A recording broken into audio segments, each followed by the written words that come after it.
हाँ जी नमस्कार, कैसे हो आप लोग। उम्मीद करता हूँ बढ़िया होंगे। तो देखो, अभी हमारी जो बात चल रही थी वो चल रही थी एनपीओ को लेकर। एनपीओ को लेकर हम 3 वीडियोस ऑलरेडी डिस्कस कर चुके हैं, जिसमें पहली वीडियो में हमने रिसिप्ट एंड पेमेंट के बारे में बात करी थी, फिर हमने फंड बेस्ड अकाउंटिंग की बात करी, देन सब्सक्रिप्शन अकाउंट की बात करी हमने। ठीक है, आज हम बात करते हैं आगे।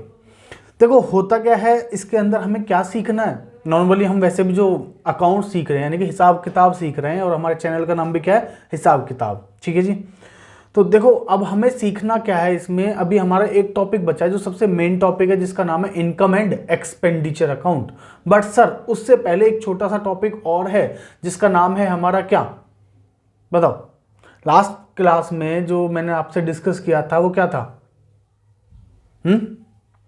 हाँ sir, consumption of raw material, कि हम जो रॉ मटेरियल जो हम चीजें यूज करते हैं उनका कंजम्पशन।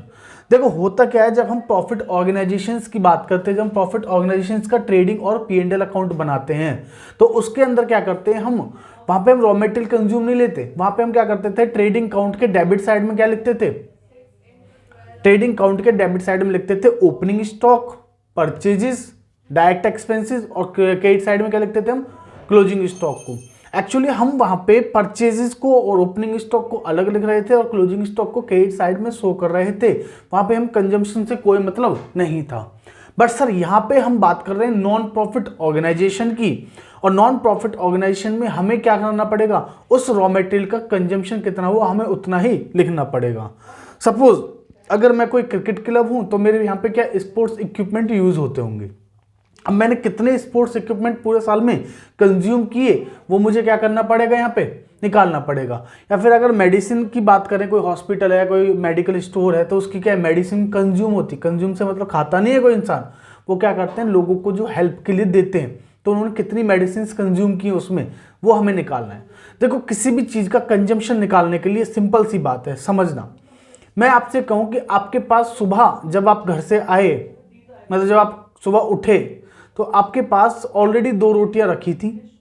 ठीक है, आपके पास 2 रोटियां ऑलरेडी रखी थी। आप होटल पे गए, होटल से आपने 3 रोटी और ले ली। टोटल कितनी हो गई आपके पास, 5। टोटल कितनी हो गई, 5। ठीक है, लास्ट में सब जब शाम का सोने का समय आया तो उसमें से 1 रोटी अभी भी बची हुई है। बताओ आपने कितनी रोटियां खाई, बताओ जी। कैसे, कोई बड़ी बात थोड़ी है। 2 थी मेरे पास, 3 और ले आए मैं, टोटल 5 हो गई, 1 बची, इसका मतलब मैंने 4 रोटियां क्या कर ली, खा ली, मतलब कंज्यूम कर ली आपने। ठीक है, अगर आपको ये बात समझ में आ गई ना, तो समझ लो ये टॉपिक ही क्या आ गया, आपको समझ आ गया। इससे ज्यादा इस टॉपिक के अंदर कुछ नहीं है। ठीक है जी, समझना कैसे कि सर मेरे पास सुबह जो 2 रोटी थी, अगर मैं उसको बोलूं, यहां पे अगर मैं रोटी की जगह रॉ मटेरियल यूज कर लूं तो कोई बड़ी बात नहीं है। ठीक है, तो सर रॉ मटेरियल जो था मेरे पास सुबह 1 लाख रुपए का था, मतलब साल के शुरुआत में जो था 1 लाख रुपए का था। ठीक है, साल के बीच में मैंने और खरीद लिया 5 लाख रुपए का, टोटल कितना हो गया, 6 लाख का। ठीक है जी, टोटल कितने का हो गया, 6 लाख का। और सब साल के लास्ट में जब मैंने चेक किया तो मेरे पास अभी भी 2 लाख रुपए का रॉ मटेरियल बचा हुआ है। तो बताओ मैंने इस साल कितने का रॉ मटेरियल यूज किया, कंज्यूम किया। सर साल के शुरुआत में 1 लाख था, 5 लाख और खरीद लिया, उसमें से हमने अभी भी 2 लाख हमारे पास बचा है, तो हमारा यूज कितना हुआ, कंज्यूम कितना हुआ, 4 लाख। बिल्कुल सही। हाँ जी sir, 2 lakh, 1 lakh plus 5 lakh minus 2 lakh, तो कितना आ गया हमारा, 4 लाख। कोई बड़ी बात नहीं है, क्लियर है यहां तक। ठीक है जी, अगर ये बात आपको समझ आ गई है तो इसमें और कुछ नहीं है। तो सर जो कंजम्पशन ऑफ रॉ मटेरियल है उसके लिए जो हमारा एक फॉर्मेट बनता है, स्टेटमेंट बनती है, वो क्या बनती है, opening stock plus purchases minus closing stock. That's it. कितना सिंपल सा टॉपिक है। और मजे की बात, 3 नंबर का जो क्वेश्चन है वो इसी में से आ सकता है, वादा है मेरा, पढ़ लेना। ठीक है, तो सर क्या करना है, opening stock plus purchases minus closing stock कर देंगे तो हमारा क्या आ जाएगा, consumption of raw material. But sir दिक्कत यहाँ पे खत्म नहीं होती। कभी कभी हमारे साथ क्या होता है ना, धोखा होता है। धोखा मतलब हमको जो क्वेश्चन है, क्वेश्चन के अंदर हमें परचेजेस गिवन नहीं होती। कोई बात नहीं, अगर आपको क्वेश्चन के अंदर परचेजेस गिवन नहीं है तो सर परचेज निकालने का कोई ना कोई तरीका तो आपको पता होगा।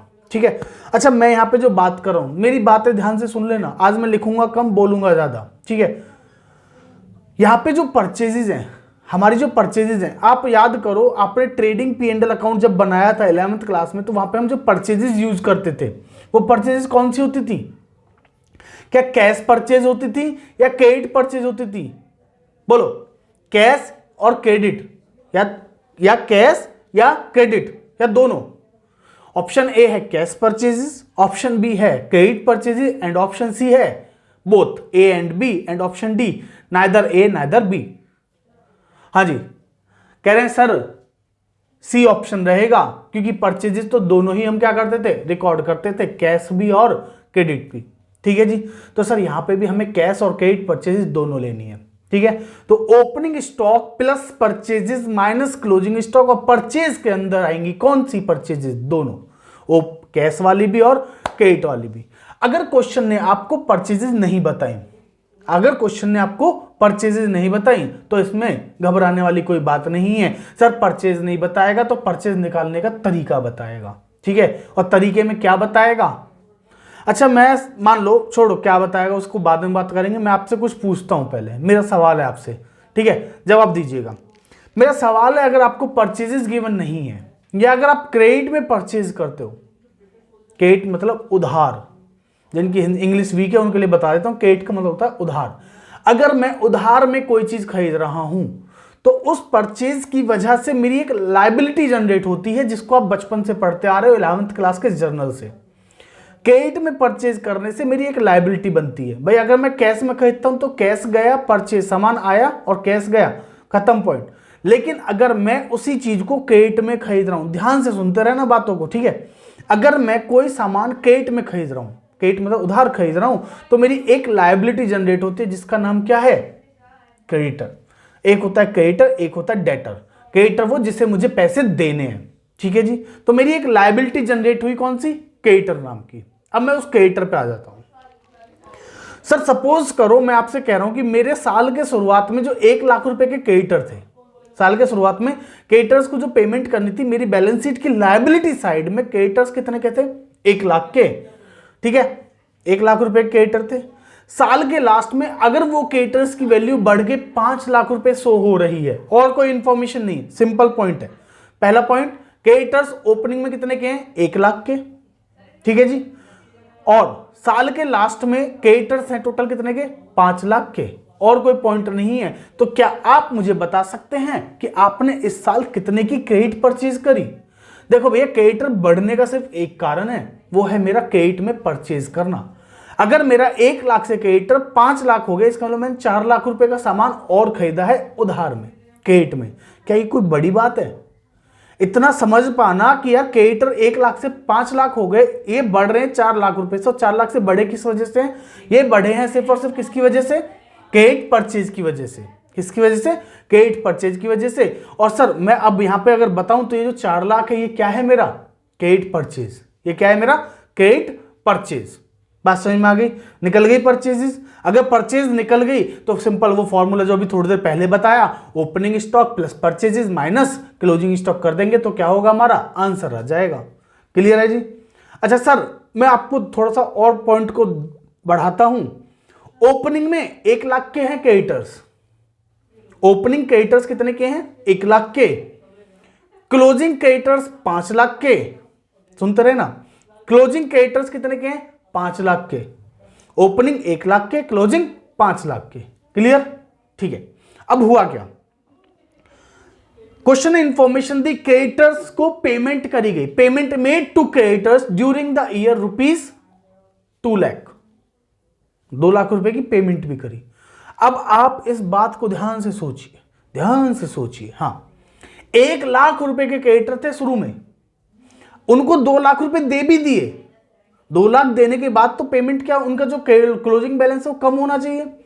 अगर 1 लाख रुपए क्रेडिटर थे, 2 लाख दे दे तो मेरा माइनस में बैलेंस चला गया 1 लाख, लेकिन अभी भी कितना शो कर रहा है? 5 लाख। कुछ गड़बड़ है सर। इसके लिए हम क्या बनाएंगे? क्रेडिटर का अकाउंट बनाएंगे।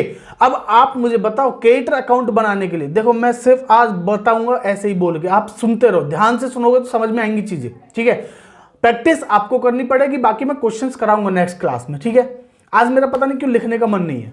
ठीक है, बस आपको समझाना है। क्रेडिटर्स के लिए मुझे क्या करना पड़ेगा, क्रेडिटर अकाउंट बनाना पड़ेगा। और क्रेडिटर अकाउंट बनाने के लिए बहुत मुश्किल है ना, सुनो, क्रेडिटर अकाउंट क्या है, क्रेडिटर है मेरी लायबिलिटी, क्रेडिटर क्या है मेरी लायबिलिटी, और लायबिलिटी का जो बैलेंस होता है वो क्या होता है, क्रेडिट बैलेंस। तो सर अगर क्रेडिटर मेरी लायबिलिटी और लायबिलिटी का बैलेंस क्रेडिट होता है तो सबसे पहले जो ओपनिंग क्रेडिटर्स है वो कहां जाएंगे, क्रेडिट साइड में।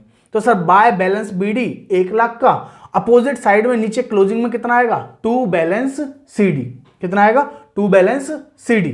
क्लियर है यहां तक।